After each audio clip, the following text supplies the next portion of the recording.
gather around the fireplace while we tell you a story about Little Women. That was cute. I'm already gonna cry. I know. Oh boy. Hold it together. We just started recording. You can't start crying. Okay, all right. So today we have on our special guest, Catherine. Yay! Kate is here with us. Oh my God, this has been months in the making. We've been planning this, what, a year, I feel basically. like as soon as we started, we were like, Kate's obviously coming on the I know, it's just a podcast. matter of when, but thank you for joining us, I'm Kate. excited to be here. And thank you for hosting us in your lovely apartment. Of We're doing a remote post-film clarity today. We are on location at an undisclosed location in an undisclosed city in North Carolina. Yep. Yep. It's very cute. It's very cute here, y'all. You'll see some behind the scenes footage from this episode.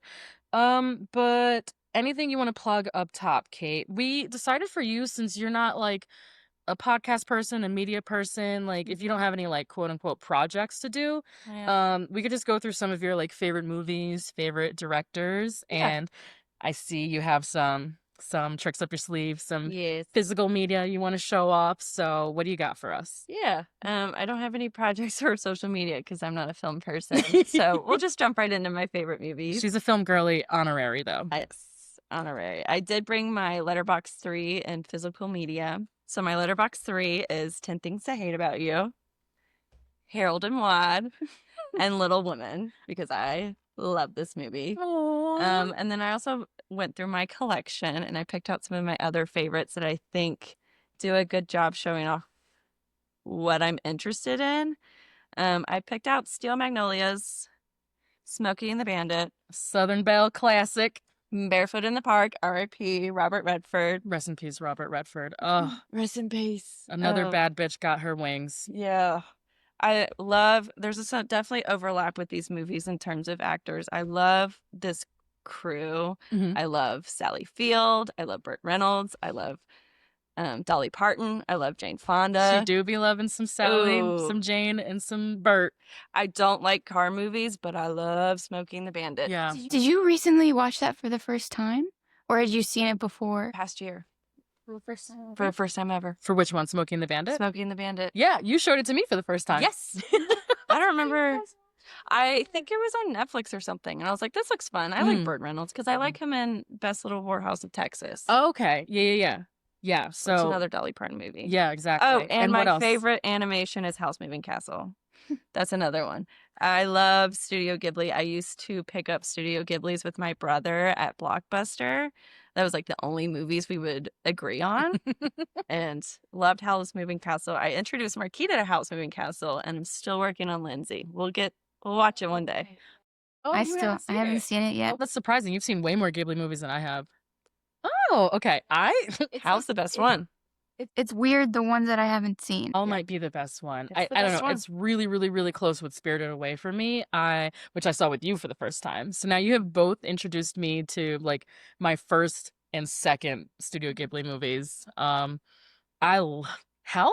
He kind of hot. He's hot. Hal do be fine. Mhm. And I already have a thing for Christian Bale, so like his. Christian Bale is in it? What? No way. That is one of my favorite things ever. Like the random actors that will be in the animations. This one is a great love cast. that. Yeah. Fantastic. Christian Bale's fucking phenomenal in it. But yeah, those are some of Kate's favorite movies. Do you have any directors that you gravitate towards besides Greta, obviously? I don't know if I do. I definitely have a decade. I like the 70s movies. Mm-hmm. I definitely like a girly pop, heartwarmer, feel good movie. I'm not a big fan of like a lot of gore or horror. Yeah. I'm not gonna watch those. Yeah, she's not a big action movie person, No. I'd say. We don't do war movies as that's a universal one for us. The only war movie I will watch is Dunkirk because Harry Styles is in it. And the only war movie I will watch is also Dunkirk because I'm obsessed with Christopher Nolan and Tom Hardy. So Perfect. the girlies love Dunkirk. Dunkirk is great. Harry looks so good. Well, I like Little Women is kind of a war movie. I like a war movie that has nothing to do with war. Agreed. Yes, like how Inglourious Bastards is a war movie, Oh, but you yes. never see them fighting the That's actual true. battles. I don't. It's like all the politics. It's all the behind it. politics, all the like the spy craft, the palace intrigue. That's what I like about war movies. What is it? Tropic Thunder? Yes. I don't know Tropic that one. Thunder is. Wait, you've never seen Tropic Thunder? Oh my god. Should I? Oh, I don't know if you would like. Oh, okay. It's very much Don't show it to it's me. a dude comedy, Oh, It's really stupid. come on. but it's great. It's like a satire about how actors go over the top to shoot movies. So it's like Ben Stiller is the like Ben Stiller is the Sylvester Stallone type Arnold Schwarzenegger action star, and then Robert Downey Jr. is the like serious method actor who gets too into character. He does a voice, he does blackface. Yeah. Oh, That movie. I've seen Jack Black is in it. Jack I've Black seen clips of is this. the comedian who's trying to turn into a serious actor. So it's just a movie. It's a very meta movie about Okay. making movies and about how Why am I like that? it's very funny. It's a satire about making movies, specifically war movies. Like how satire it is, it can only age well. Oh, it's aged amazingly. You kidding me? It's aged. It's been almost 20 years, I think, since that came out. At least 15. Well, it's like one of the movies that is really stupid but filmed beautifully. Yes, like Step Brothers. Yeah. It looks great. It's very clever, but it's very much so about Hollywood behind the scenes stuff. Interesting. And Tom Cruise is the agent in the fat suit dancing around. Oh, Tom Cruise is in it. Wow. Anyway, we're gonna cover Tropic Thunder at probably end of this season. Wow. But anyway, Okay, so so I you gotta don't watch have any favorite directors. No. You said your favorite actors. Do you Mhm. have a favorite writer? Have you gotten that far Ooh, into your No, not at all. No, not yet. Mm-mm. You'll get there. Mm-mm. Once you've been watching a lot. Like that was one of the beginning parts of our friendship, was me showing you movies, but not in like a gross know-it-all kind of way, Yes. but not in the film bro way. But I was like just asking you when we first met, who do you like? What do you like? What decade, genres, what kind of music do you like? And then I made a giant Letterboxd list, which I think I'll put. There's two lists. There's two. There, We outgrew I've- the first one. We needed a second one. I think I'm maybe 10% off. I was like, oh, you're getting into movies for the first time. Here's 500 that you'll like. Only 500.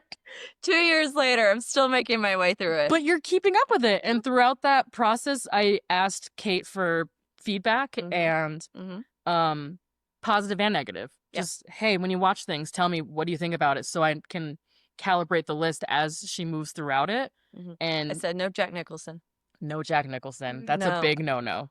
No. We learned that early on in our relationship. Kate No. does not fuck with Jack Nicholson. I do not like him any of his movies. Wow.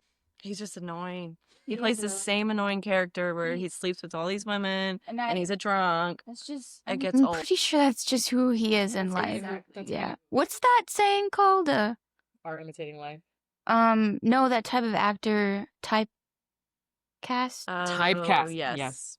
Very much so. Yeah, like Ryan Reynolds. Mhm. Yeah, so we're anti-Jack Yeah. Nicholson at Yeah. this point. The only thing I'll watch is The Shining of his. Mm, 'Cause that's appropriate for I feel. his character. that makes sense. Anything that we go through? We got all your... Yeah. Okay. So we're gathered here today to discuss Little Women. This is the 2019 version of Little Women, written and directed by Greta Gerwig, based off of the 1868 semi-autobiographical novel by Louisa May Alcott. And who is in this version of Little Women, Lindsay? In this version, we have Saoirse Ronan as Jo March, Florence Pugh as Amy March, Emma Watson as Meg March, Eliza Scanlon as Beg March, Beg? So close. So bad. as Beth March, Laura Dern as Marmee March, and Timothée Chalamet as Laurie Lawrence. No, my Timmy. And why did we pick this movie, Kate? This is one of my favorite movies. I got the pleasure of introducing this movie to both of y'all at my Little Women viewing party. And we also saw this together at night school. We did. We've seen this twice together. Yeah. Oh my God, that's right. So. Speaking of the night school viewing of this movie. Night school, Greta Gerwig, just in general, was amazing. That was an amazing class. Nicole did her big one with that. Yeah. That's one of my favorite classes I've ever taken. Oh, so good. Also, I wish y'all got to take it. It was right after you left, but the Agnes Varda one that Victoria did. Oh. Incredible, because we've only seen Le Bonheur, right? Yeah. They showed 3 others that I hadn't seen. So everything I saw, that's the first time I've ever taken a class in night school when I hadn't seen like any of the 3. I think it was my first one. Usually there's at least one that I've seen before. But yeah, the Agnes Varda class was amazing. Speaking of prominent female directors, I learned so much. So yeah, shouts to Night School Bar. We love you. Yes. Also, I think this is the best version of Little Women by far. And I could write a novel about this movie because I love it so much. So I'm excited to be here and talk about it. Oh, we're excited to have you. And also, we picked this movie as a sidebar because September 30th is the anniversary of its first publishing date. Wow. Yeah. How many years is that? September 30th, 1868 was the first publishing date of Little Women. So we're at, what, 2?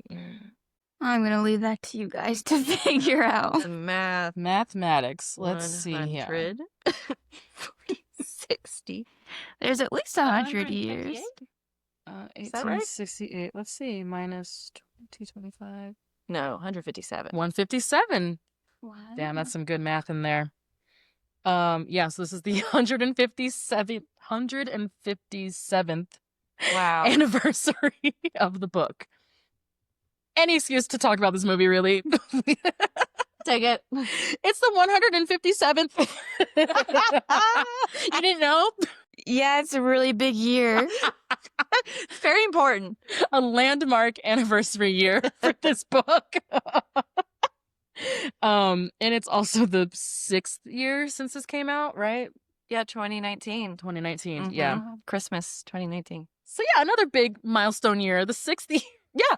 So next year for the 158th and 7th anniversary, catch us at Louisa May Alcott's house. Ooh, we should go. It's so, oh my God, that part of Massachusetts is very beautiful. It's a dream vacation. Yeah.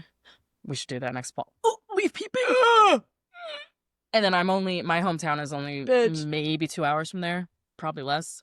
So could we stay at your mom's house and then day trip it? I think it's a day trip. I'd have to look at the distance on that, but I think that is actually... That's a pretty drive. I've done that drive. Yeah, you have actually. Because I went from Boston to Albany. It's Schenectady, technically. Yeah, Boston to Albany, that's, what, 3 hours? 4? Oh, Schenectady's a little further up. 4 hours? Something like that, yeah. So for me, Boston is 3. Okay. But we're not going all the way out to Boston. Dang. States are so small up there. Well, Massachusetts is small. Well, New York's not small. New York is not small. But yeah, all of the New England states are pretty small comparatively. But I think you can drive to Concord from Catskill in a couple hours for sure. It's not all the way out there. So I grew up on the border of Western Massachusetts, near where this movie takes place and this story actually occurred. So it's a very cozy Northeastern movie, you know? I think it captures that. It captures all seasons very well, and I think Greta's visual palette captures the seasons very well. You get winter, spring, summer, fall. You get the greens. You get the gray and the cool blues of the winter. You get the ice skating on a pond. Very Northeastern. Very Northeast core. We love a pond and some ice skates. I think it captures the natural beauty and the way that these characters interact in that nature very, very well. It just makes me miss the Northeast a lot when I watch this movie. And it's funny Aw. because Greta's from California, Yeah. but there's just something about the way she shot this play. I don't know where they actually shot this. I think it was It's in Massachusetts. in Massachusetts, right? It's the only version of Little Women that they filmed at Louisa May Alcott's house. The actual house. The actual house. That house is her actual house. Yeah. Isn't that Just get crazy? chills. I don't think I knew that. Why Yeah. is that the only one that's done that, do you think?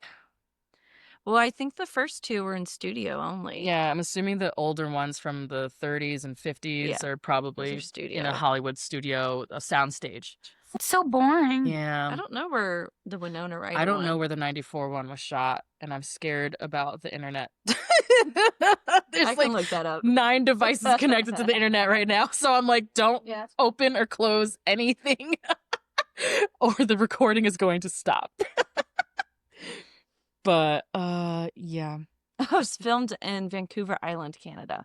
Canada, Oh. okay, that makes sense. Interesting. Canada is a good dupe for the Northeast. Yeah. A lot of things that are set in the Northeast are actually Canada. Or parts of Europe. What's a cheap country where people like to film things? I want to say Romania or somewhere like that is a dupe for the American Northeast, usually in movies. Like, Interesting. Yeah. The entirety of this film is Massachusetts. wow. Even was it the- Paris shoots? Was she in Paris? That was That was Massachusetts. Massachusetts. There's- Ooh. So we can do the entire set. Oh my God. Speaking of which, we need to talk about how psycho we are as fans when it comes to locations. Speaking of, Mm. Twice, right? what was the second time? Being there? Oh, for UNC? No, being there. Where you Oh, being there. That's right. Biltmore. That's right. But we haven't done that yet. Oh, okay. Oh, Because you haven't been to Biltmore. okay. Being there. There's the a movie big that's movie in from the Biltmore. 70s that shot at the Biltmore. Called Being There? I showed you that movie. I showed you that one. It's the one where he like dies, right? And No, he's or He's not he's dead. in like purgatory. no. I haven't seen it yet. No. That's no purgatory. I don't know. The cover, the poster makes it look like he's in purgatory. I think he's autistic. He's somewhere on the spectrum, Mhm. and I don't think I've seen that. he is a butler Okay. for this rich family. Rich family loses money, eventually dies. He's kicked out of the house. He just he doesn't know where to go next because he's always lived in this house and worked there. And then he just kind of finds his way to the Biltmore by running into people. And the way that he acts and dresses makes people think he's part of the wealthy class. And they Oh, but think he's more- faking. he's not really faking it. It's just how he is. And he's just taking it. And he's like, okay, well, this brings me to a new house that I can live in. And I'm no longer homeless. And it's the Biltmore house. It's the Biltmore. So Saltburn if it was good.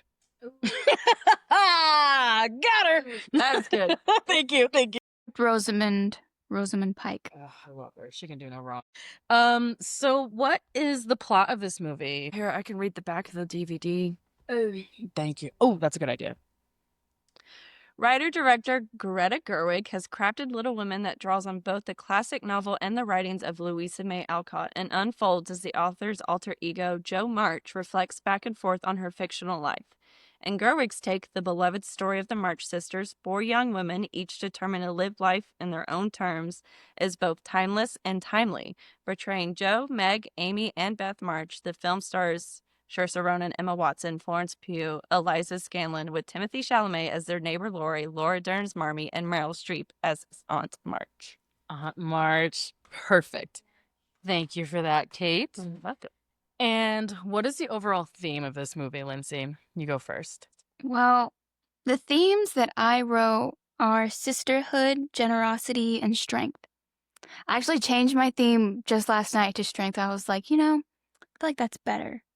There's a lot of generosity and a lot of strength in this movie. I love, that's one of my favorite Definitely. aspects of this story is that the example that their mother sets, that Oh both my parents gosh. set really, Yeah. as far as being like generous and giving members of their community. It's so, Yeah, I really like how the whole family is so generous, but very flawed, and their personalities are just so different. Makes it very human. Yeah. human. They don't seem like perfect, angelic, can do no wrong type of characters. They're human, they're flawed people, but there's still so much good in them. And I think Greta is really good about portraying the kind of best and worst of her characters. Yeah. And getting the best and worst versions of her character's performances. You know what I mean? Like everyone has their kind of their like hero moment, but then also their villain moment, if you want to call it that. I think that's really good. I guess it kind of goes with the generosity, because a lot of the generosity that Joe gave to Amy like took a lot of strength to hold back. And I think also like some of the side characters, Mr. Lawrence, how much strength he had to go through not only losing his daughter but also Beth. And Oh boy. Okay. Oh, here we go. Oh, that scene where he's just pacing in front of the house. yeah. And also I think how much strength each sister has to have for their other sisters, because especially Joe just having to hold it together and being like a rock, but then also the sister is like each sister is a rock for another Each person. other. Yes. And even with Marmee, with the scene where she's talking about anger with Joe, and Marmee's like, I'm angry every day of my life. I'm angry all the time. Yeah, She's I like, just have to manage it. Oh, something I wanted to say though, during the filming process, Laura Dern was the rock for everyone. Of course she was. oh, I didn't know Like that. everyone would be going to her for advice, and like she was truly who she was in the movie. She was the set Marmee. That's so I sweet. love her so much. I've loved her since Jurassic Park. And what themes did you have for this movie, Kate? I put the variations of feminism with each sister, because I think each sister portrays a different variation of feminism, especially in that Victorian era. I think they were all, because like Joe is the traditional, breaking the barriers and the rules and being more than just like a traditional woman. But also Amy she understands the game. The economics of it. Yes. Like she understands what she has to do in order to create a life for herself. And that is still feminism, I think. And then even with Meg, like she has the traditional style. Yeah. And she's still happy. Yeah, because that's what she wanted. And I think when Joe is crying to her on her wedding day and she's like, you're going to leave me and we're not. Oh, that quote. You'll get bored of him in 2 years, but we'll be interesting forever. A And bar. just because my life isn't what you wanted doesn't mean it's important or something like, ugh. I love the way that she gently pushes back. And I think that sometimes as I guess more of a modern, how do I want to put this? I think because my feminism is a little more strict, a little more militant, I do have to reconcile my personal feelings sometimes with my friends' relationships and like accept what they want. I think that was a hard lesson for me to learn in my 20s. I was telling you, like, when we got to that age where all of my friends started moving in with partners, getting married, moving away, having kids, not having kids, you know, when we all started kind of going our separate paths as women, it was really hard for me sometimes to be like, oh, you just want to be like a wife and mom, and that's and that's okay. But people want that. I had to fight that urge to be like, no, like I was the Joe. Very Joe coded. I am so Joe coded. I am very Joe coded. I'd be like, are you sure you even like him? It'd be like 5 years. But it's just so beautiful how all of it. I love your theme. Yeah. Because it's like just all of them existing freely. Accepting each other. Yes. For like what they want and who they are. Yeah. Yeah. And then I also, girlhood, I think is a huge one. I'll talk about it later, but that part is what gets to me the most, I think, of this movie. It's a girlhood. Agreed. Oh, man. What is your theme, Mariquita? So I had the first thing I wrote down, and I think this has been resonating with me more and more the older I get, but legacy and ownership of your own story. And I love that Greta incorporated the the behind the scenes stuff of how this book even got published and what Louisa/Joe had to go through to even get this book made, and how hard she had to work to have her own name on her own work and just owning her story. This is about her life, her sisters, her mother, and she doesn't walk away, at least in the movie version, compromising and letting a big publishing company take her story from her. And I think especially back in that day, super rare. I mean, you don't even hear from like they. I think they brought it up in the movie. You don't even hear from most women writers. Yeah. There's the Brontes, and she couldn't even come up with a second example of women. Oh yeah, it's the scene where Lori and Amy are talking about famous women artists. Yeah. And he's like, who else is there? And she's the only thing she can come up with is the Bronte sisters. And just how hard it was back then for women to be creative and to be artists and incorporate, like you said, that the economics of it. The she's got to make deals. She's got to do business with men in this entirely male dominated world to even get the chance to create. And we would like to think that things have changed a lot. And I regret to inform you, they really haven't. Yeah, I think like Aunt March played a big role in some of Amy's viewpoints, kind of putting pressure on her, but also influencing her on like how to be successful. Yeah, I think we'll talk about Aunt March a little more later. I do love that. Like you said, there's so many different examples, even of the adult women between Marmee and between Aunt March, of how to be a woman in this world. Yeah. And there's such a range. Yeah. You know, that's so beautiful because like there's not just one way to be a woman. I just love how much you get to see everybody's personalities shine through and accept them for their life choices, basically. Yeah. And I also had, I already kind of spoke on it, but the struggle of keeping independence as a woman. Big theme of my life. Big theme, I think, of all of our lives, especially as you age, get careers, move in and out of relationships, move in and out of your parents' homes. The struggle to maintain your individuality and your independence.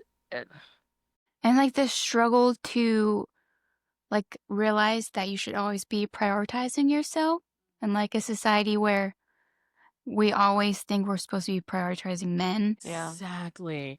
Yeah. And putting Taking ourselves care of others before ourselves. And I was just going to say, and putting ourselves last. Yeah. I think that's a huge, especially of course in the 1800s, but again, still today, a huge expectation of traditional womanhood is to be the caregiver, the sacrificial lamb of the family, the one who eats last, cleans up after everyone, the one who kind of carries a family or friendships on their backs, and then that's just what you're expected to do. And if you go against that, if you maybe are a little rebellious and you don't want to do those things, it's a lot of defending yourself, a lot of unnecessary having to justify your existence or your choices. I think there's something to, I think that's just an eternal part of being a woman in this world, that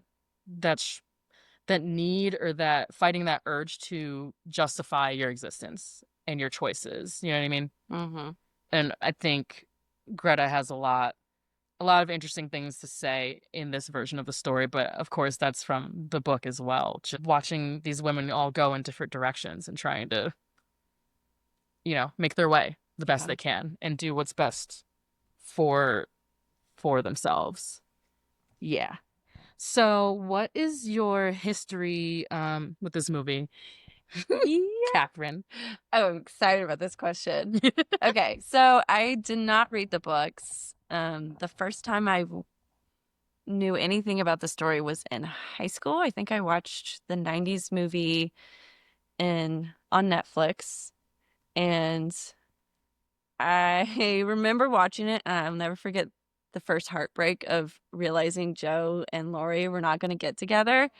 I think the 90s version, like, I love Greta Gerwig's, but the 90s version, because you don't expect it, but you kind of get a taste of it with Greta's version, but early on, but you don't expect it in the 90s one. Oh, I remember watching that.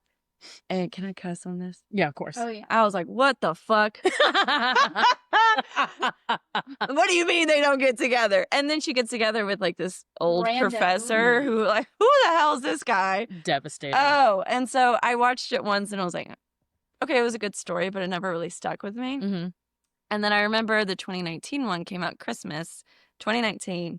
I went and saw it. It was the last movie I saw in theaters before COVID. I had like a 5 a.m. barista shift the next day, and I went to like a 10 o'clock showing. 10 a.m.? 10 p.m. Oh, 10 p.m. The night before. Whoa. Yeah. So I stayed up late to watch this movie, and I walked out of that theater. And I was like, that was incredible. And then that was before I met y'all. Yeah. And then COVID happened. It never really was on any streaming services. Meeting y'all, I came up and I realized like none of my us had friends seen had it. seen it. And I was like, this is ridiculous. This Yeah. is like the best movie. So I made all of y'all watch it in my Little Women watch party because the library had like 6 copies of it. Yeah. Um, Yeah, I had never, you brought up a Yeah. good point. I had never seen it strictly because of COVID. Yeah. I was working the whole time the lockdown was happening, and then I was out with an injury for another year and a half, 2 years after that. And it wasn't, when I was home, it wasn't streaming anywhere. I could not Yes. find this movie for like years. 2 years. Still now. I don't think it's still not widely available. You're right. No, I had to buy it. I had Yeah. to buy it on Prime. I don't know what it is about this. It's a Sony movie, and Sony doesn't have their own streaming service. So Sony stuff splits generally 3 ways. It goes between Disney, well, it was Hulu, but it's Disney now. It goes between Disney, Netflix, and what's the other streamer stuff ends up on? I want to say Apple TV Plus or something. So Sony's Okay. movies are all know. Stars as well, Ugh. because that's where the Tom Holland Spider-Man movies are. They're not on Disney Plus because they're not Marvel movies technically. They're Yeah. Sony movies. So all the Sony movies, they're really hard to catch online. That's why I have to search a lot where things are streaming. And this movie, since Kate told me about it, I was like, all right, I want to watch it. Where can I watch it? Searched everywhere for months. Could not find it. So we ended up doing a physical copy, right? Yeah, rented a copy from the library. That was my first experience seeing the movie, and I had like heard a little bit about Little Women, but I never seen any of the older versions. And I had no idea like that's what we were going to be watching, and it was like one of the most beautiful memories. So amazing. Do you want to talk about that day? Yeah, I think almost all of us were either wearing dresses or just like really cute little outfits, and we all came in, and I think it was almost entirely girls. And afterwards, like we all had cake together, and it was so beautiful. And you made the cake, Marmy's birthday cake from the movie. I brought it out at the same time Joe brought it out. Yes, remember? I'm already crying. I'm already crying. It was such a sweet memory. Don't fucking start, bitch. Oh, okay. Anyway. Okay. Anyways, what was your history of the movie, Mariquita? So, the first time I grew up with when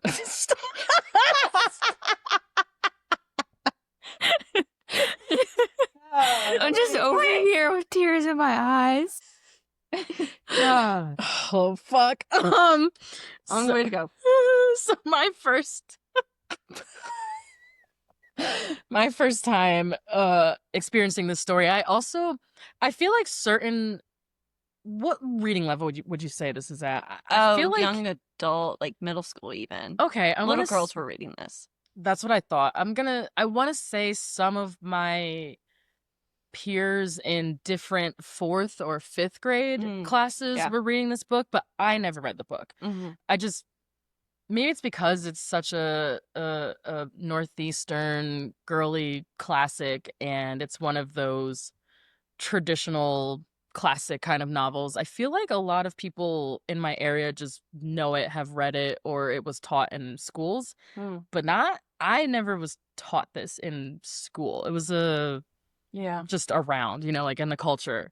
So my first version of this story was the Winona, the 94 movie. And I think that was the only. What was your time period girl book when you were little? Because mine was Anne of Green Gables. That was mine. I was also an Anne. Oh, that makes so much sense. I was an Anne girly as well. I read those too, but I would say when I was a little younger than that, what was the girly book? Ooh, that's a great question. I want to say everyone was really into. It's so. We did Babysitter's Club. Okay. I used to read those. Yeah, we did a lot of Babysitter's Club. I think the American Girl books had just started hitting. I've read a few of those. We were more. It's funny. I mean, it's very millennial of me. We were more like horror. Goosebumps. Oh, yeah, that makes sense. Goosebumps. I was a Little House on the Prairie and Anne of Green Gables. Loved those series. We did Goosebumps, and what was the other big one? The oh man, Animorphs. Do you remember? Ooh. No, I remember. They don't know about Animorphs. No, I know. We had a whole bookshelf dedicated to them at my elementary school library, and those were so raggedy. Oh my God. Which means they were popular. Yeah.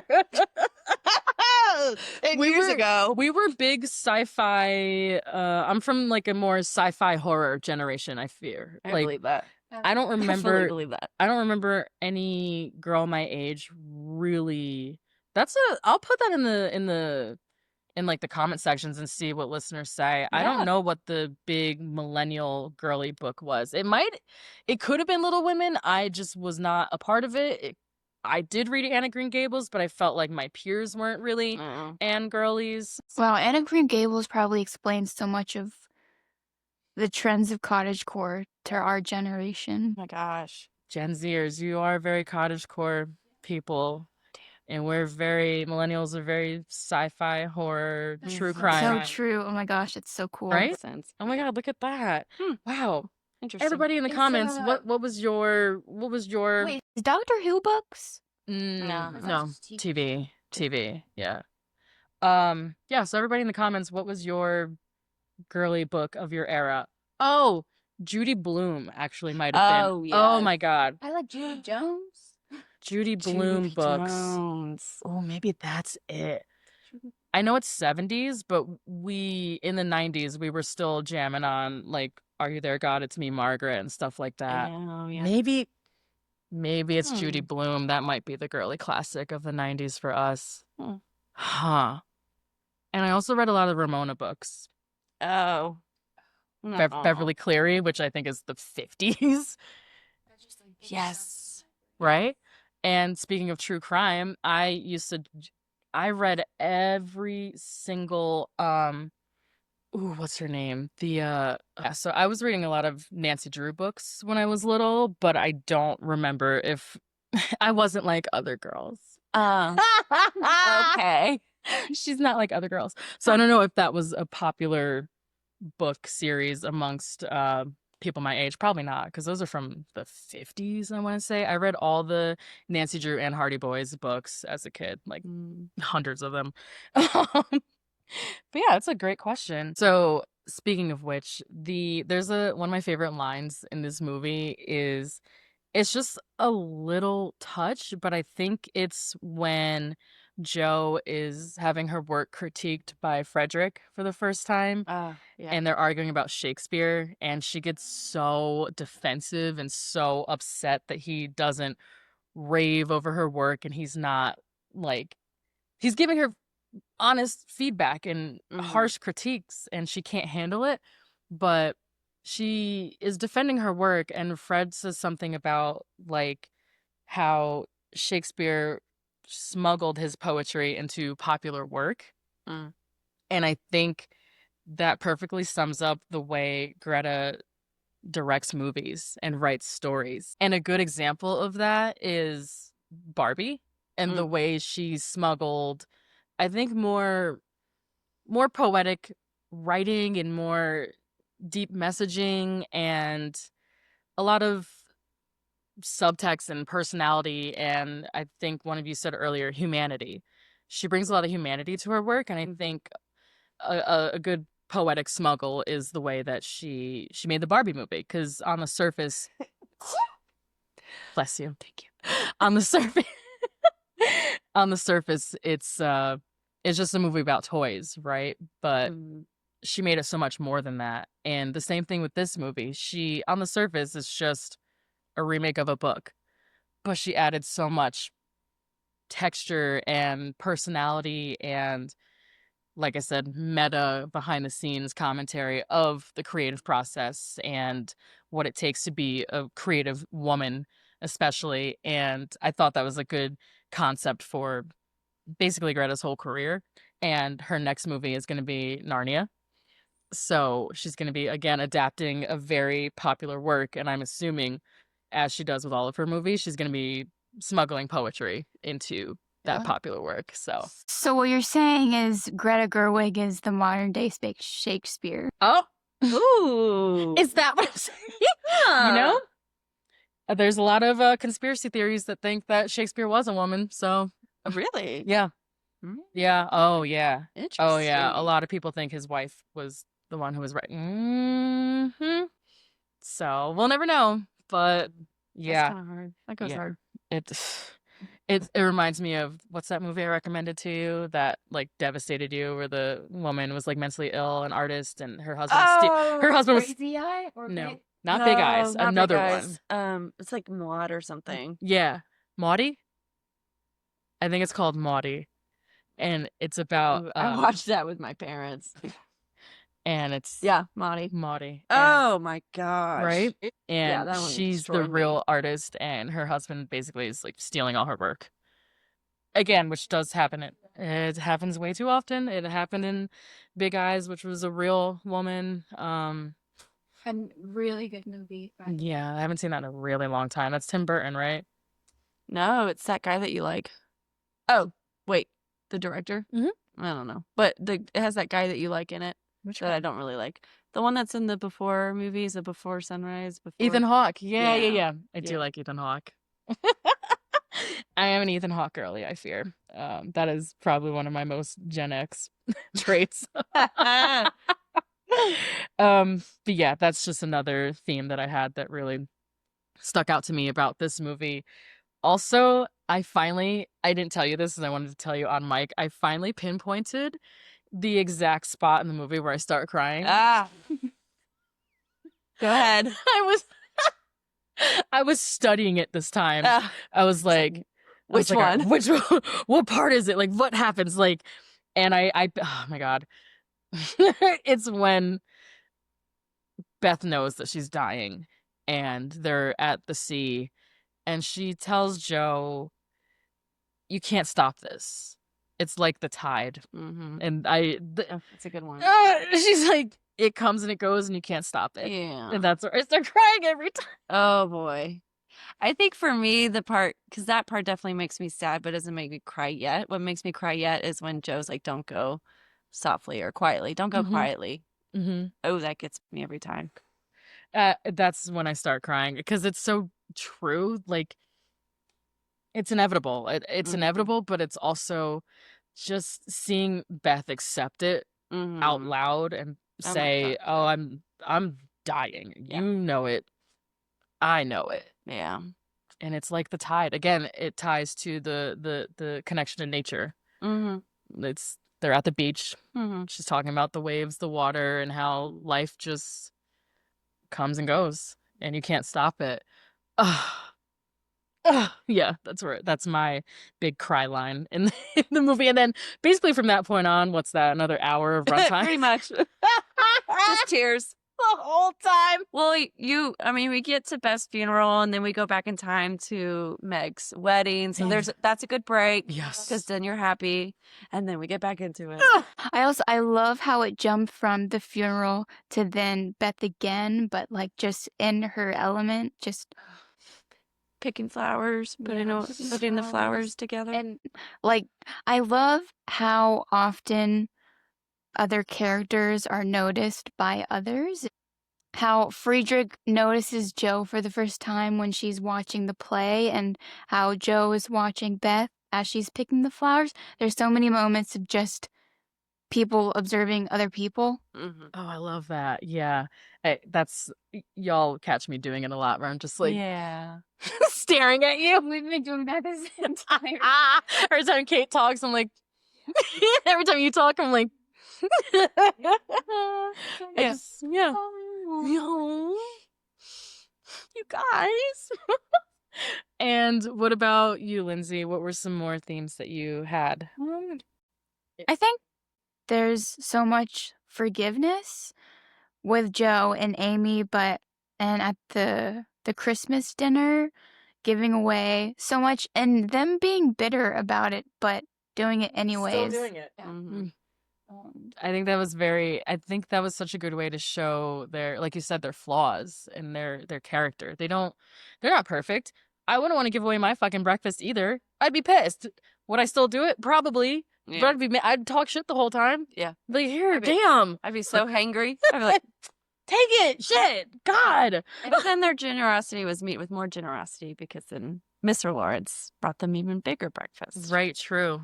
And then they spent more time with the sick family, which is then how Beth got sick, but it's like they're never blamed for that. Yeah. It's kind of just what happened. It's like Just how it is. It's just how it goes. I love how so many awful things happen, but no one ever became angry. big lesson of this story. I mean, me personally couldn't be me, but I'd be bitter as fuck. I would be Yeah. so fucking mad. Well, I mean, the one angry scene we do get is Joe when Amy burns her book. Yes. And then she immediately, after Amy almost dies from Yeah. falling into the frozen lake, then she's like, oh, yeah, life's so much bigger than this. Yeah, she's like, Also, I love that audio. She's like, I burned it. I burned your book. Oh, she's such a bitch. what a menace. She has diabolical little sister energy. Evil. Evil sometimes. I'm like, girl, please. I feel like I really resonate with that. Kate said, Yeah, Yeah. that's me. I'm Amy. oh yeah, we did this off mic earlier, but of the characters in this movie, who are we all within our friend group and just in life? Like, you're definitely an Amy. I'm an Amy. Yeah, You're definitely Joe. I'm a Joe. And Lindsay's definitely Beth. Yeah, our sweet, quiet Beth, who's always just off in her own world, picking flowers and being gentle. Yeah. I think that's where we are. What were some of your favorite scenes, Kate? Oh, some of my favorite scenes. Yes. I wrote down kind of like more of the obvious ones. I love the parallel between when Beth gets sick the first time and then when she gets sick the last time. Yeah. And that parallel between Joe waking up frazzled, worried that Beth is gone, thinks she's gone, she's dead, but she's not. And then the very next scene is her waking up, seeing Beth out of bed, but also knowing this was it this time.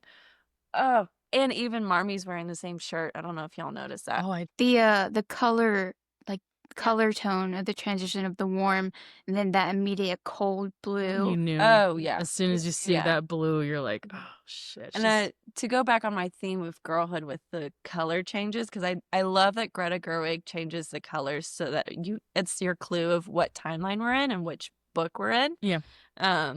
And I think that really plays into the girlhood because the girlhood scenes are those warm tones and the cooler tones are when they're separated and in their adult lives doing their own things. But at the Yeah. end of the movie, when they're all together again, it's warm toned again.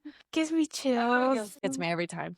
no, gets me when every they're all in time. the schoolhouse together. Yeah. Oh, it's so sweet. I also, speaking of that ending scene, I love the way that Greta shows, you know how most movies, especially autobiographical movies, they do that thing we always talk about at the end where it's just a black screen and it's Joe went on to do such and such and Meg Yes. went on to do blah, blah, blah. Yeah. Marmy did.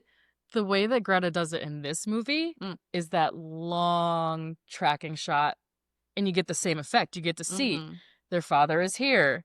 Oh my God, I'm getting chills. You see Laurie with him and Amy's baby. You see Marty. Friedrich's there. He's teaching painting. You see Friedrich teaching painting. You see Joe walking through the school. You get to see in one giant shot where all of the characters end up at the end of the story without just a boring, Joe did this, she died this time. You know, I think we talked about it when we talked about Killers of the Flower Moon, the way that Scorsese came out and did that monologue in the radio show at the end instead of just doing it's so way more powerful. Right? It's so much more powerful, and it's so much more it's such a nice creative touch to show without words. Yeah. Where they all ended up and what happened to them. I didn't notice it really the first, right? I didn't notice it the other times I watched it, but as I was watching that last shot, I'm like, oh, well, everybody's here. Meg and so are doing this, and you and it's such a good, I just love the way she did that. What else are some of your favorite scenes? I also put down, I love watching Joe and Laurie's relationships. Oh, because he loves her so much. And I think that's so obvious from the get-go. And like just like the little scenes of him taking care of her is just so sweet. And like the scene at the wedding where he sneaks her wine, but he knows that she's not going to like it. So he keeps his hands behind his back to take the glass back because she takes a sip, immediately hates it. He takes the glass back and drinks it. Oh, I don't know. It's just very sweet. And I think his love for her just breaks my heart. The party that Amy had in Paris where she invited Laurie and he has the ring on that Joe gave her on his wedding ring finger. Yeah. Yeah, that man's down bad. Down bad for a long time. Oh my gosh. Oh, he's cooked. Yeah. He's cooked. Yeah, and then when you see Joe giving Laurie the ring for the first time and he's just like, she goes down on one knee for him. Yes, she does. Yeah, and he immediately is just like, And that's just like such a small behind the scenes. Like it wasn't a focal point. No, it's just kind of passing as they're getting into a horse and carriage or something. Yeah. She just gets down on one knee. Going on to like debutante. Yeah, she's like a pretty thing for a pretty face or whatever. Yes. And he immediately takes the ring and he's like, he never takes it off. That's mine forever and ever. He loves her. Yeah, the relationship between Joe and Laurie, oh boy. I have more to say on that later. It just hard. Yeah. Hard. Yeah. But also beautiful. Yes. One of my favorite scenes is Joe and Laurie. It's their first dancing scene. There's something about it that reminds me of like little mice, like in a cartoon. There's just no words and there's like little snickers of like, oh, like be quiet. And yeah, it's one of my favorite scenes. I love that whole sequence where they're dancing around the porch together. So cute. Oh, yeah. It also shows the innocence. I think one of you spoke on girlhood. The innocence of like childhood friendship just overall. Like before things turned romantic for either of them, when Joe and Laurie are just kids together. It's anyway. It's very special. It's really nice. I love that scene too, Lindsay. I had that one written down, but I saw that you had it. I was like, she can talk about that. One of mine is it's almost unfair to say this is a favorite scene because it's like 15 minutes of the movie, but the Christmas flashback, I think that might be my favorite part. Which is that the first Christmas? The first Christmas where what's going on? Oh, where they're putting on their play. Oh, yeah. And they read their letter from dad. From their father. Yes, that Christmas. Yeah, and Amy's like, Joe's in the bag because she doesn't want to see her cry. Shut up! And she punches her. Shut up, Amy. Marmee, when she reads the first Little Women, and then you're like, something about it just like sinks in. It's like, oh, that's such an iconic scene too. I think it's in every movie. It's so iconic of all of them piled together and Marmee's reading their letter from their dad. It's a crucial piece. I mean, it's like the first chapter of the book. Oh, I didn't realize it's that early Yeah. on. Christmas is how it starts. The book starts with that Christmas Mhm. scene? Oh, Yes. wow. Oh, I Yeah. didn't know that. Yeah, because that's the 94 movie starts with that Christmas scene. Oh, right. Okay, yeah. So that's Mhm. the more faithful Yeah, to the that's the book. beginning. Okay. I did not realize that. Yeah. Yeah, I've never read that book. I'm probably never going to. I think I might read it Yeah. now. I really want to read it. Probably a good winter read. Yeah. Get some It's tea. sweet. Yeah. Another one of my favorite scenes is the first time Beth goes over to Mr. Lawrence's house to play piano. I love how secretive she is about how talented she plays the piano, and also him losing his daughter and just quietly sitting outside of the room as she plays, and he's just like secretly sobbing. Oh. Hurts. Yeah, I loved Beth and Mr. Lawrence's dynamic. I love that part too. I think you and So I sweet. had the same. I think I also had the piano scene. And I didn't specify which piano scene, but just any scene with the Beth playing the piano and how you see her relationship with Mr. Lawrence grow over time and how Even with Friedrich playing the piano for the first time after Beth dies, yeah. and the whole family's like, please play it. Oh. And then everyone's faces. You see the Yeah. emotions. So I guess basically any piano scene for me pretty much is any awesome. piano scene. If there's a piano in it, I'm gonna love it. When Mr. Lawrence gives the piano to Beth, and she like stops in her tracks and then just runs to his house, and she's like, "Thank you." Yeah. Oh, he took that shit so hard when she died. So hard. Can you imagine going through all that and then finding twice. Especially when he's like, "You remind me so much of my daughter." Woo! And then she Oh Jesus boy. Christ. Oh, Oh no. the scene at her funeral, and he's like, "I can't stand to go in there and her not be in there." Oh. Oh man, I'm too hormonal for this. Oh Lord.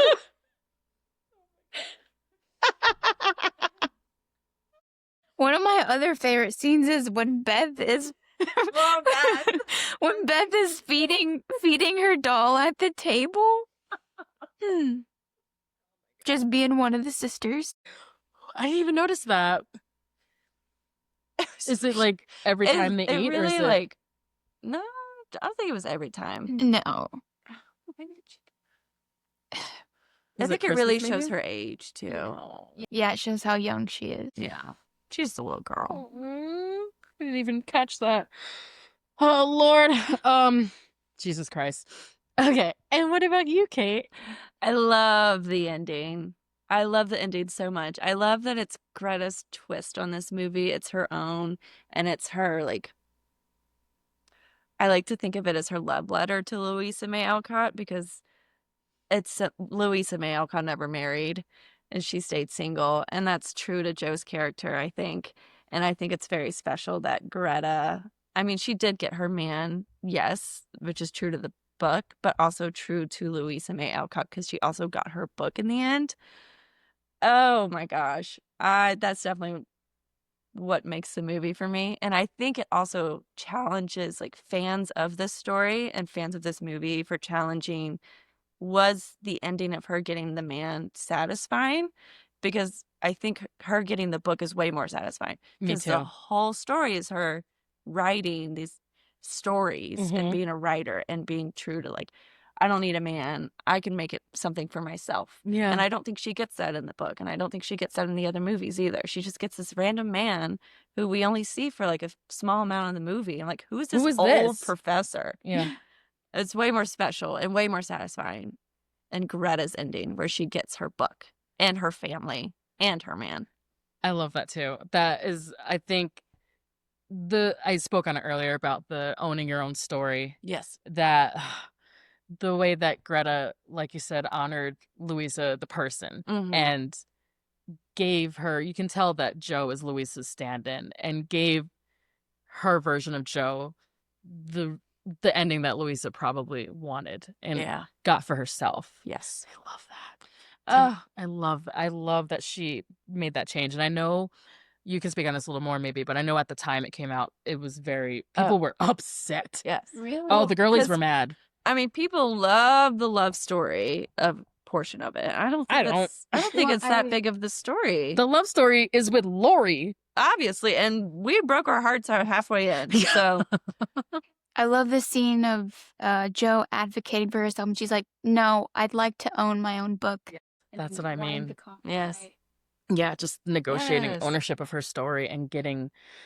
Which is Louisa did too. Yeah, Louisa did in real life. Yeah, do Yeah, you 'cause know she wrote how much of so it? many more books. I don't know. She had some big, I think at the time it was a very unprecedented like publishing deal for her own works, especially as a woman in those days. Let me quickly look that up if I can, but I know she was one of the first female authors to really have, maybe that's Take why ownership. I take so much, like it's so important to me in this story, that ownership aspect. So the part that Greta put in the book, that negotiation, Louisa May really got 6.6% of the royalties. She really took a smaller advance. She had the copyright, and she ended up making 10 cents per copy sold of this original, which Wow. 10 cents in that money, I don't know. that's generational wealth. Yeah. She made it so that she was rich forever, basically. Greta really did her homework with this one. She really did her homework. I'm looking at the image of the copyright contract from Roberts Brothers concerning 10 cents is a little bit less than $4 today. $4 per book. How many? But how many copies has this book sold? Little in her lifetime. So we can know how rich she was. Yeah. Girl math. How much money? By 1888, 1 million copies. So she had $4 million. Wow. That's crazy. Which is what in today's money? Well, $4 million. Oh, 4 million in today's money. Yeah. Just in her lifetime, she had 4 Yes. million from this one book. Just from like 1888. Yeah, and that I don't know how long she lived. Oh, me neither. And that one book deal. And like Kate said, she wrote other books, so she was rich. Yeah. She was rich, and as a creative woman, it's so it really delights me to see women who own their own work. And like we were talking about earlier, there's a lot of women who don't even get credited for their work, let alone make money off of it. And Louisa she's the blueprint for real with that. So she did die in 1888. So by the time she died, 1 million copies. She had $4 million to her name. Yes. Wow. What age did she die at? She, I think, was young. She was pretty young, right? 55. 55 when she died. How did she die? Her illness was due to an acute mercury poisoning from inorganic mercury medication received from typhoid in 1863. She also believed this herself. She had mercury poisoning? Damn. From a medicine. They did her dirty. They did her so dirty. But anyway. Ooh, she died 2 days after her dad. Whoa. So she died wealthy. Yep. Single. Yep. A bad bitch. Yep. As she should. As she should, per. And that school Amen. that's in the movie is real as well, right? That's still, or does it exist anymore? I don't know. I think For our trip next fall? Right. Yeah, we're trip planning right now. We're just making our itinerary. Yeah. You get to listen to us live plan a Massachusetts vacation. So I think on Monday we should go to the house. And then on Tuesday we should find that field where Joe professes his love. And then we go to the beach on the last day. And we all... Are you trying to kill me? We all stand by the beach and we talk about how the tide goes out. And that's the end of our trip. Then we all get in the car and sob all the way home. It's perfect. Tide, you can't stop it. It's perfect. Oh my God, that line had me sick. I like pinpointed it specifically. As soon as she said it, I could feel like the lump in my throat starting. I was like, write that down, write that down. Oh. I was like, Kate, that's it. But as far as I remember, I'm not super familiar with that area of Massachusetts, but I thought it was a real school back in the day as well. So it is a real school, but it's opened by, I think her dad opened it. Oh, okay. And it closed after Mr. Alcott's passing. So it closed when he died, When he which was died. like she died shortly after. Okay. But she did have that school at least until. Yeah. Oh. So yeah, Greta really did her research. She added so much of Louisa's real life to the Jo character. I love it. It makes her feel probably closer, like I said, closer to what Louisa would have wanted. I mean, the movie does feel extremely realistic and like true to the time. Yeah, it does. It feels, yeah, it just feels like they're supposed to be, not supposed to be. It feels like you know these people, I guess is what I'm trying to say. Yeah. So, Kate, who was your favorite performance? I think it's obvious because I can't stop talking about her. But Amy, I Mhm. love Florence Pugh's Amy in this movie because in the 90s version, I hated Amy. She was just that annoying little sister. And I think the way that Greta styles this movie too helps in this because in the previous movies, like especially in the 90s movie, we get little tiny Kirsten Dunst. Yeah, So I cute. think Kirsten Dunst is maybe 10 in that movie. She's so cute. It's the same year as Interview with the Vampire. Ah, Yeah, so she was maybe 10. which like the casting makes sense. She is supposed to be a little girl, but then halfway through the movie, we're introduced to an adult Amy who's a completely different actress, and so it kind of it's hard to like Amy because from the way that it's portrayed, it's like this little girl who has this crush on a guy older than her. His character never changed. He's still the same actor. And then a different woman comes in and she's the one that marries him. So it's just, you don't feel as connected to her. I think the way that Greta styles it and going back and forth, it's the same actress. The movie opens up with Amy being like, it's Lori. And then it's like the two of them first. I think that sets her up better. Yeah. And I also think she has more monologues. Oh yeah, she has the makes most. Yeah. She has the most popular monologue from this movie. Yes. You remember the TikTok sound? Oh yes. So I think that makes her more human and makes their relationship make more sense because I think. And her and Timmy have great chemistry too. Great chemistry. Yeah, they're working together on the Dune movies right now. Ooh. Yeah. So I think that's my favorite portrayal for sure because I think Florence Pugh does a great job of showing Amy as like how Amy should be portrayed. Yeah, and she's like her own person. The little girl to grown woman, Yes. she plays that very well. Like She we does. talked about with Kaylee Spaney and Priscilla, how she goes from 14, early teens, the voice manipulation. Yes. the posture, The pigtails. yeah, the way they style her and the way she plays her when she's little. You really feel like it's just a young version of the same woman we meet in Paris. Yes. Now that I think of it, the one monologue scene of her talking to Lori, I can't remember exactly what she says now, but it was the most popular one. I think especially during COVID, and that was my first introduction to this version of Little Women, because before we watched it, I was like, oh, all I've seen of it is this one. Oh my god. Like, But I'm not a poet. I'm just a Yes. woman. Yes. Yeah. Because That's how I was introduced to this version as well, actually. It was TikTok. But TikTok loved Little Women. TikTok loved Little Women. Ate that up. That's so funny.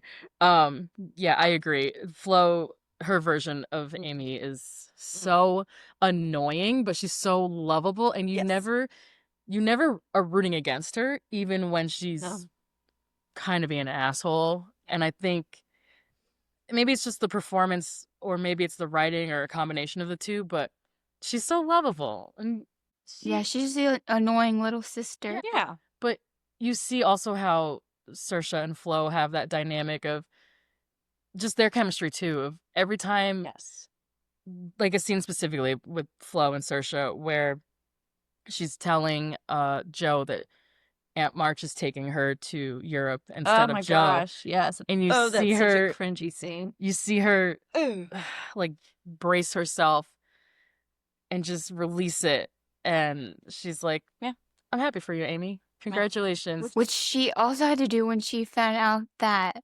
Amy and Lori got married. Yes. She's such a solid big sister. And Amy knew. She was like, I know you probably resent me for this. Oh, and her huge sigh of relief when she like reads her face too. 'Cause she hears her but also reads her, and she's like, I was so worried. You're my sister. Yeah. It's so good. And I feel like because of who Flo is and how she plays Amy, it makes you as an audience member want to root for her more. Yeah. And beautiful performance from her. Yeah. Beautiful. What about you, Lindsay?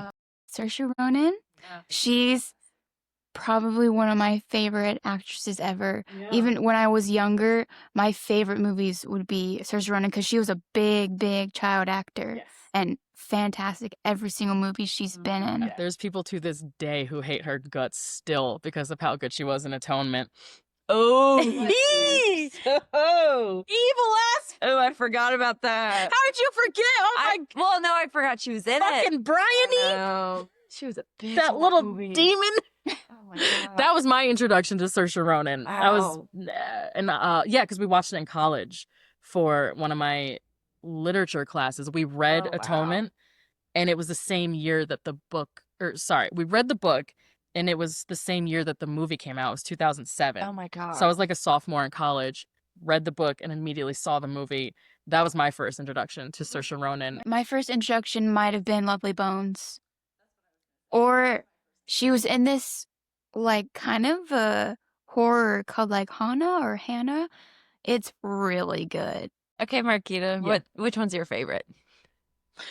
Of course, Timothée Chalamet is my favorite performance. In the past, I guess 2-3 years since I've known you, I've become like obsessed with him. Yeah, can we talk about your history with Timmy? Because when I first met you, I don't remember, what was your first Timmy movie? It was Dune. Wow, you didn't really like Timmy in the beginning. No, I hate it. Or Lady Bird? It was Dune. I saw Lady Bird with Kate Dune. after. Dune Yeah. was the first time I'd ever seen him in anything. Yeah, and you didn't like him. I remember you told me you didn't like him. I was like, you have to see Little Women. What do you mean you don't like Timmy? Well, I thought I didn't like him. Then I saw Dune and I was like, oh, Yeah. all right. Yeah. And then I realized he was the little boy in Interstellar, and I didn't Yes. realize that was him. Oh my gosh, yes. I have seen him in Interstellar, but I didn't know it was Timothée Chalamet. Then I saw Dune and I was like, all right, wait a minute. And that was right before you moved in. So Okay. I had seen one Timothy movie when you moved into our apartment, and then she showed me Lady Bird, Little Women, and I think I'd also seen The King. Did you ever watch Wonka? I haven't Oh my watched. God. I haven't. He's so good in that movie. I'm gonna watch it. Oh my god. Wonka. Two big performances of his I haven't seen: Wonka and Call Me by Your Name.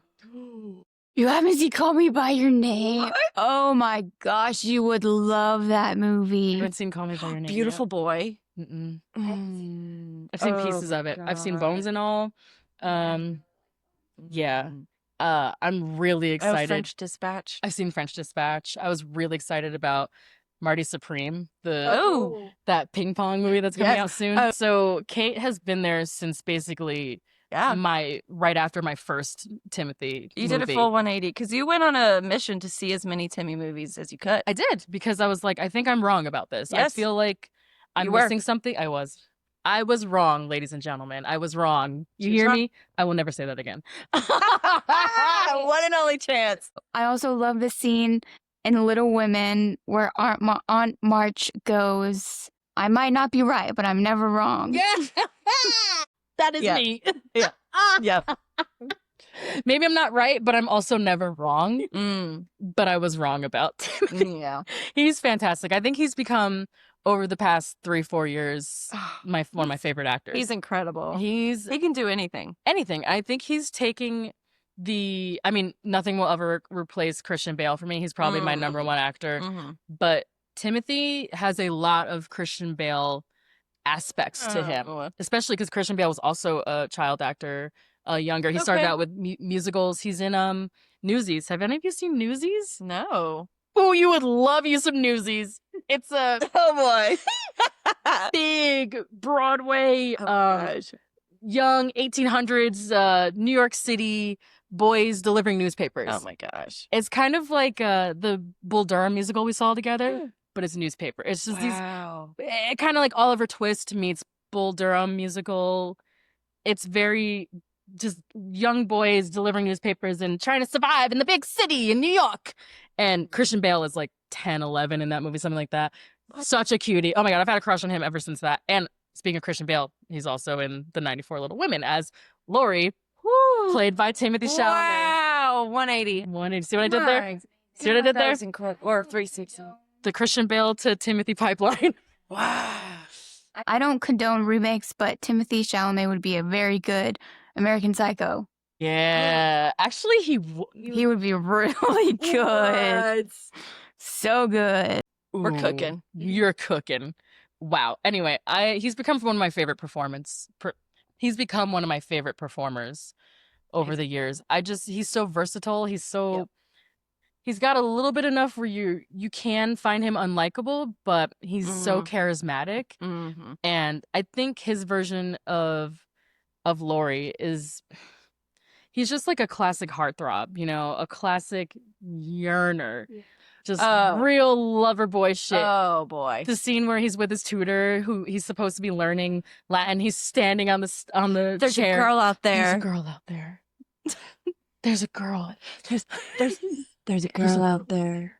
He's I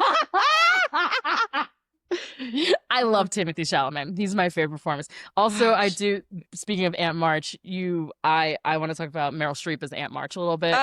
She's the fucking best. She's like a perfect grumpy old lady in this movie. She doesn't have a lot of scenes. I think she's only in 2-3 scenes, maybe 5 maximum. But I love She's in a few, but her really short scenes. Very short. Yeah. She's maybe in the movie. It feels like she's barely in it. Yeah, she's in the movie 10-15 minutes maybe. I think this is the biggest presence of Aunt March we've gotten in the movie. I was going to ask you about that. Is there in other versions or even in the book version, is there as much of an Aunt March presence in I don't those think versions? there is. I don't think there is. Okay. I could be wrong, but I don't think there is. Yeah, and I think maybe Greta purposely beefed up her role a little bit because Well, I know a little bit about this. Oh my God. So Meryl Streep contacted Greta Gerwig and she was like, I want to be in this movie. Just stick me where you need me to. And Greta Gerwig was like, well, yeah, I'll do whatever you say, Queen. You're Meryl Streep, whatever you say. She asked her. Yeah. And that's the same thing with Saoirse Ronan. She also stopped Greta Gerwig and their Lady Bird, like an award show. And she was like, I think I should be Jo. Again, another Aries queen. Incredible.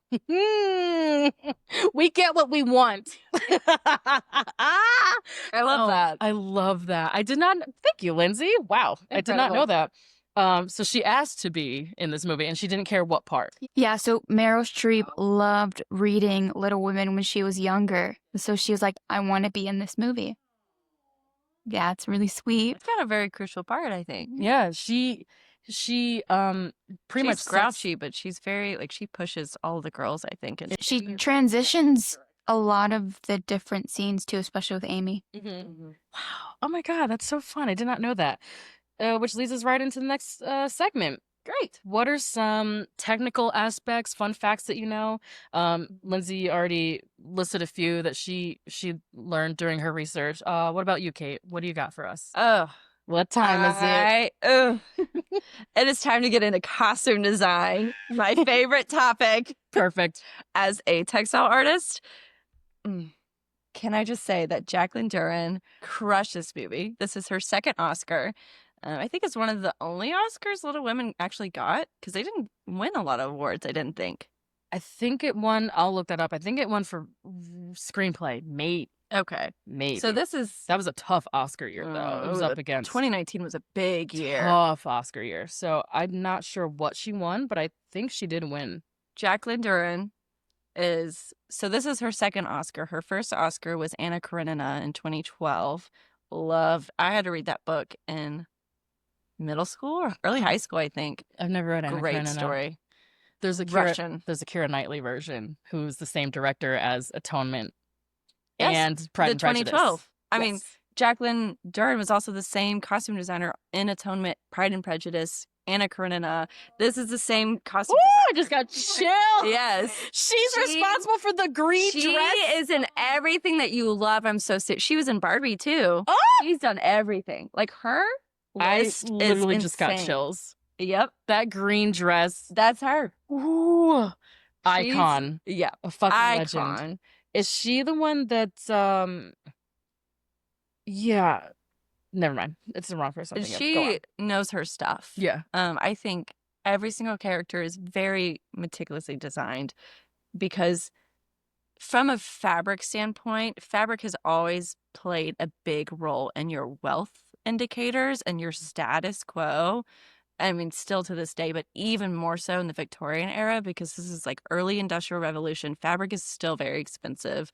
Like the part where Meg's talking about she spent $50 on fabric, that is over $1,000 in today's money. Whoa. Just that fabric. And that's pretty standard because, I mean, a lot of the fabric making process in the 1860s, we had the industrial loom, but it still wasn't very manual, right? Yeah, it's very manual. There's still a lot of hands in it. And there's a lot of hands in it today, but not nearly as much as there was. Right.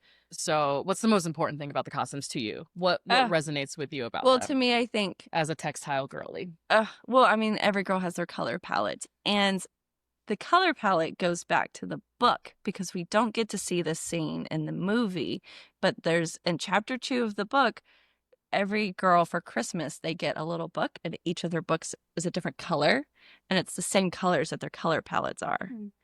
So let me pull up the book. Kate taught me that. I didn't read the book until after I saw this movie, and as soon as I heard that in the book, I was like, you're fucking kidding me. That's their color palettes. But yeah, so in the book, Jo wakes up to a crimson covered book.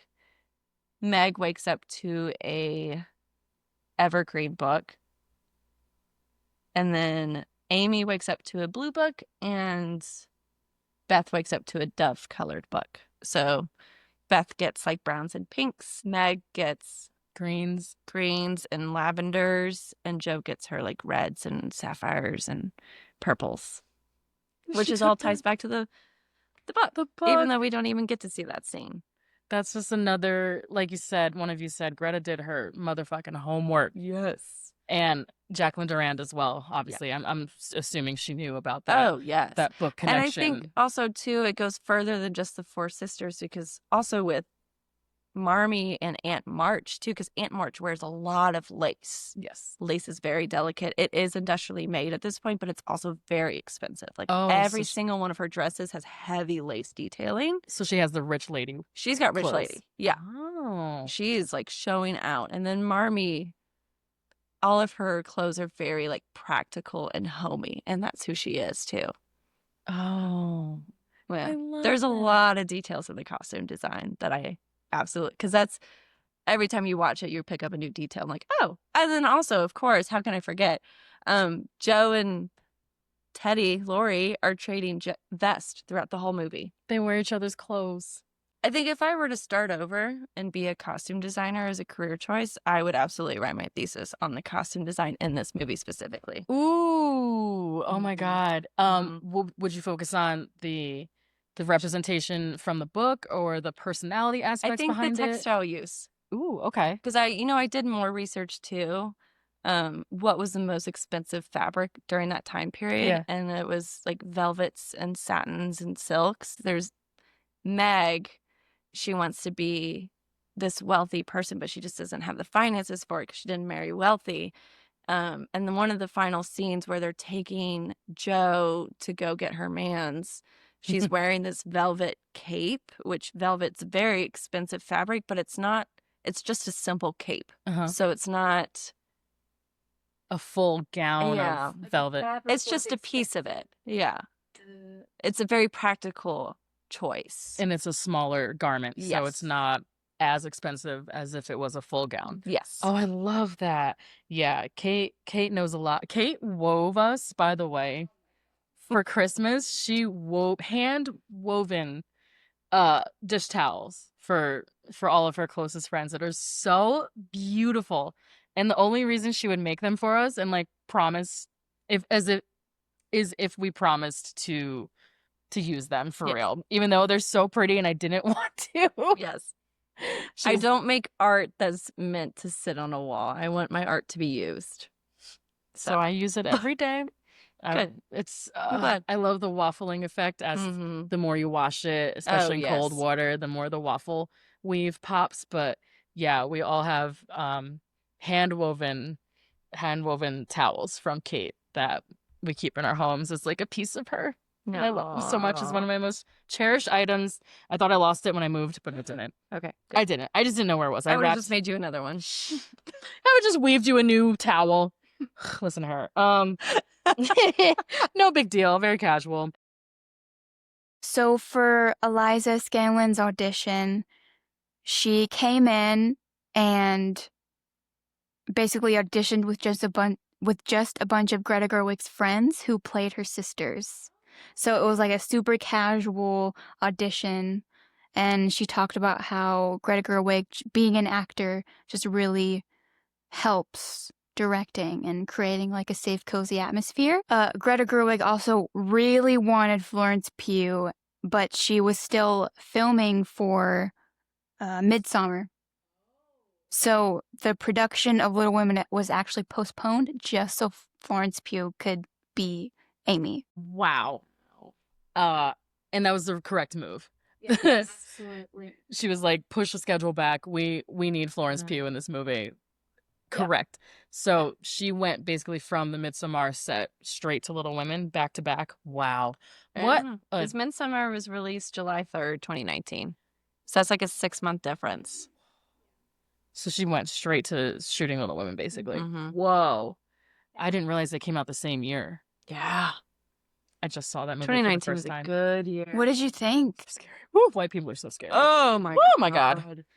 So- Traumatized. Last infamous role of Emma Watson playing Meg was actually supposed to be Emma Stone originally. I knew it. I knew it. Really? Yeah, I don't. I'm This is one of my can't unpopular imagine Emma takes. Stone as I don't really like Emma Watson in this movie. I don't think she's No. very good. Yeah. no. And her accent slips through a Yeah. lot. Like, she's trying so hard to fight it, but I'm like, oh, I can hear your British accent, and you're not supposed to be British. Like, Yeah. I'm not supposed to hear your. I mean, wasn't that an issue in Beauty and the Beast too? Yes. She's like the only British speaking. So silly. But Emma Stone had conflicting schedules because she was filming The Favorite. Oh, another period costume Pete. Oh, Mhm. wow. Actually, I think that worked out for the best because she is amazing in The Favorite. That's my favorite Yorgos Lanthimos movie. And I think it might be my favorite performance of hers in a Yorgos Lanthimos movie.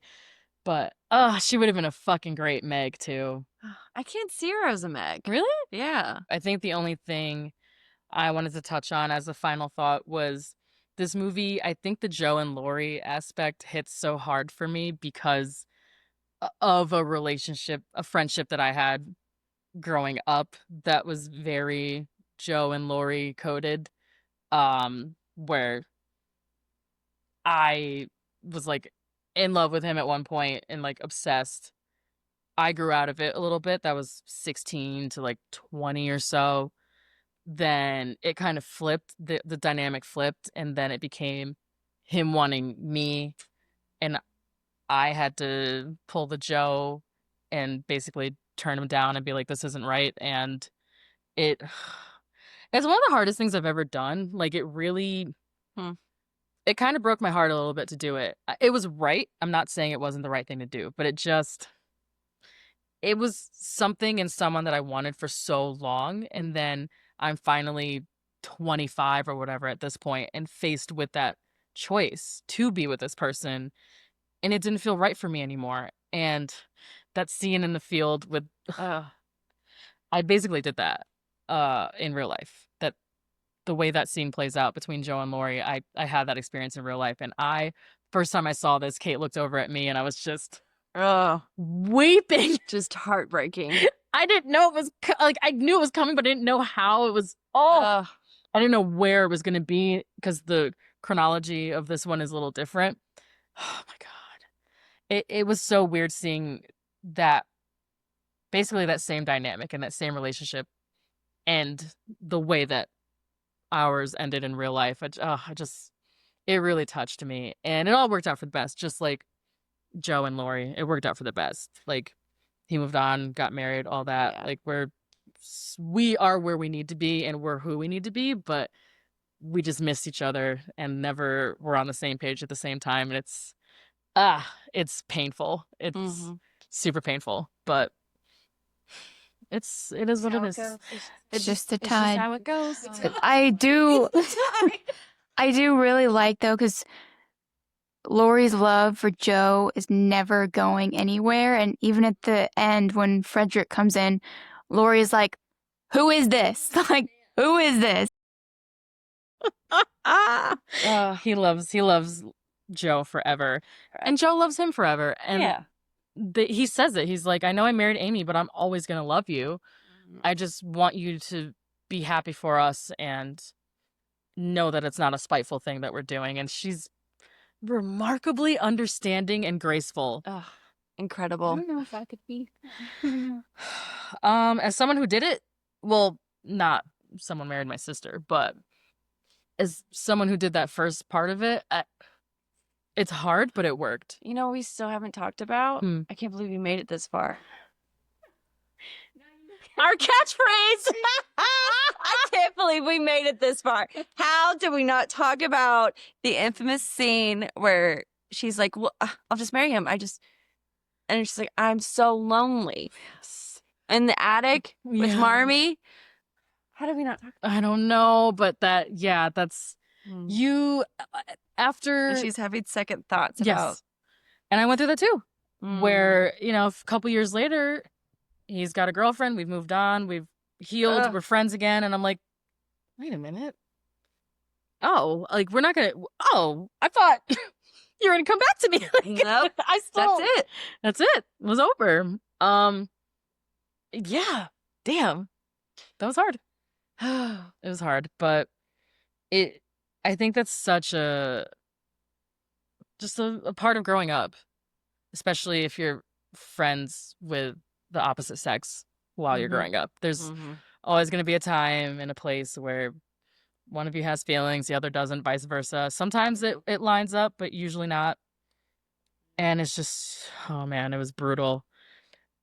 So any recommendations for similar works, themes? Pride and Prejudice 2005. I'm also going to recommend Steel Magnolias. Aww. And also How to Make an American Quilt. Okay. Have either of you seen that? I've not heard No. of this. It has Winona Ryder in it. Oh, What? what time period? I'm not sure. It's been a while since I've seen this movie, but So this is young Winona. This is the year after she played Jo in Little Women.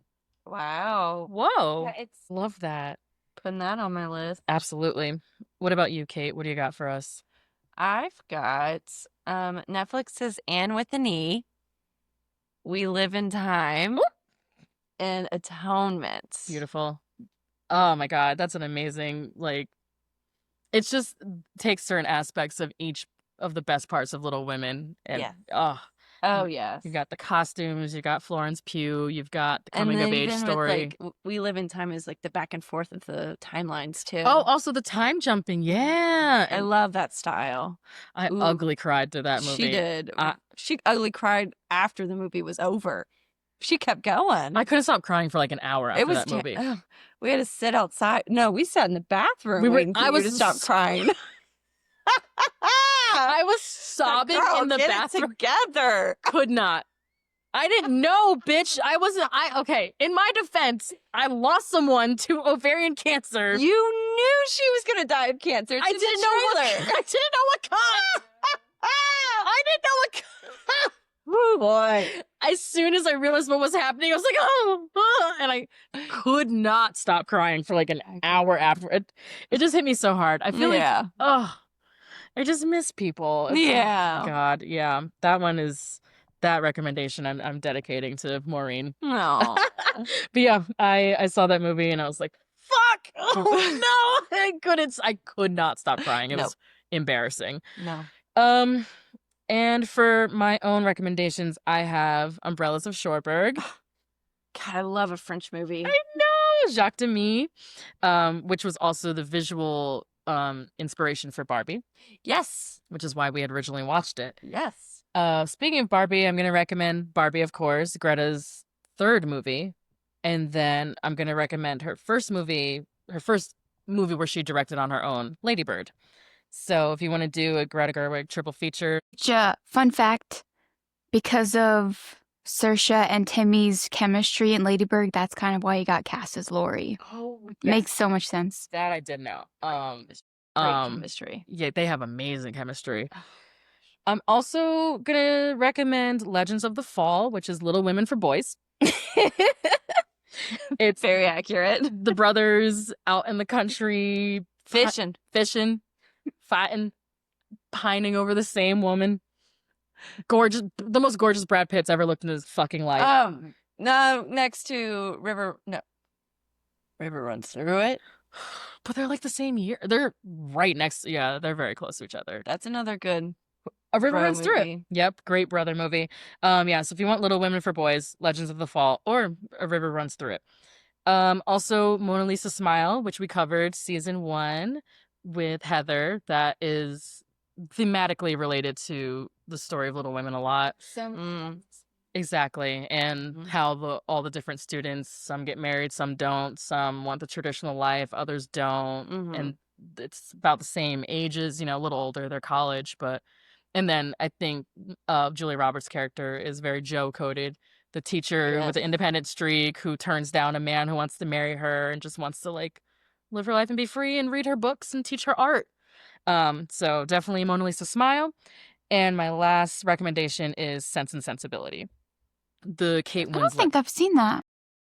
I've seen it a very, very, very long time ago. But all I remember from it is that it's a period piece about two sisters kind of at odds in a stuffy, environment. It might even also be Victorian. I can't remember. But I think that is also a Jane Austen book. So a Jane Austen adaptation. So those are my recommendations. And this also would be a recommendation. Our next episode. What are we covering? Next, we're going to be covering Portrait of a Lady on Fire.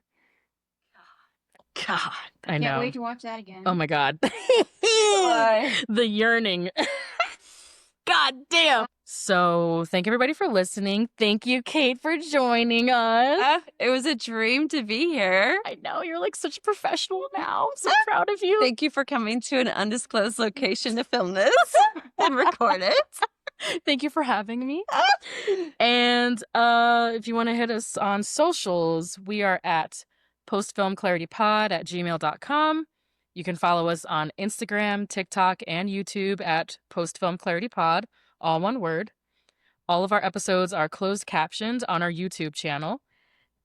And you can follow us at Postfilm Clarity on Letterboxd. There's so many recommendations and lists of different works from all of our episodes. And Kate's big movie list. Kate's movie list. Yes. Oh my God, I should post that in the notes. I will have Kate. This is going to be a big notes episode. Yeah, we got a lot of notes to get through. So Kate part 1 and Kate part 2 recommendations. Yeah.